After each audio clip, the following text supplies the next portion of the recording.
विवादों में घिरे रहने पर पवन सिंह ने बयां किया अपना दर्द, बोले बदनामी को मेरा भाग्य कह लीजिए। क्या है खबर, यह है बेखबर। चैनल को सब्सक्राइब कर लीजिए। आइए जान लेते हैं पूरी जानकारी। भोजपुरी के मशहूर अभिनेता पवन सिंह आए दिन सुर्खियों में बने रहते हैं।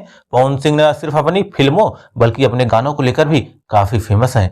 वहीं अभिनेता अपनी प्रोफेशनल लाइफ से ज्यादा पर्सनल लाइफ को लेकर भी चर्चा में बने रहते हैं। पवन सिंह अक्सर विवादों में भी घिर जाते हैं। वहीं अब अभिनेता का एक इंटरव्यू वायरल हो रहा है जिसमें उन्होंने अपनी पर्सनल और प्रोफेशनल लाइफ को लेकर बात की है। पवन सिंह ने बीते दिनों एक इंटरव्यू में अपनी निजी जिंदगी को लेकर बात की और बताया कि ट्रोलिंग से उन्हें फर्क नहीं पड़ता। पवन सिंह कहते हैं कि मेरा हमेशा से मानना रहा है कि काम करिए लेकिन ऐसा काम करें कि उसकी चर्चा हो। हमारे दर्शक भगवान है और उनका आशीर्वाद मिलते रहना चाहिए बस। इसके साथ ही अभिनेता ने बताया कि वह लाइमलाइट से क्यों दूरी बनाकर रखते हैं। पवन सिंह ने अपनी तुलना चटनी से करते हुए कहा, चटनी को अगर आप चाट कर खाएंगे तो ही मजा आ देती है, अगर उसे आप दाल चावल की तरह खाने लगे तो उसका मजा किरकिरा हो जाता है। उन्होंने कहा कि मैं माताओं और बहनों की बहुत इज्जत करता हूँ। मेरे मुंह से कभी ये नहीं निकल सकता कि कितनी लड़कियां गिर गई हैं, मैं उन्हें माता बहन ही कहता हूँ। पवन सिंह अपने विवादों से भरी जिंदगी को लेकर कहा, बदनामी को मेरा भाग्य कह लीजिए। मैं काम खत्म करके घर जाता हूँ, काम शुरू होने से पहले जिम जाता हूँ, चाहता हूँ कि बदनामी हटे पर वो मेरे कंधे पर लदी रहती है। वहीं अपनी सफलता को लेकर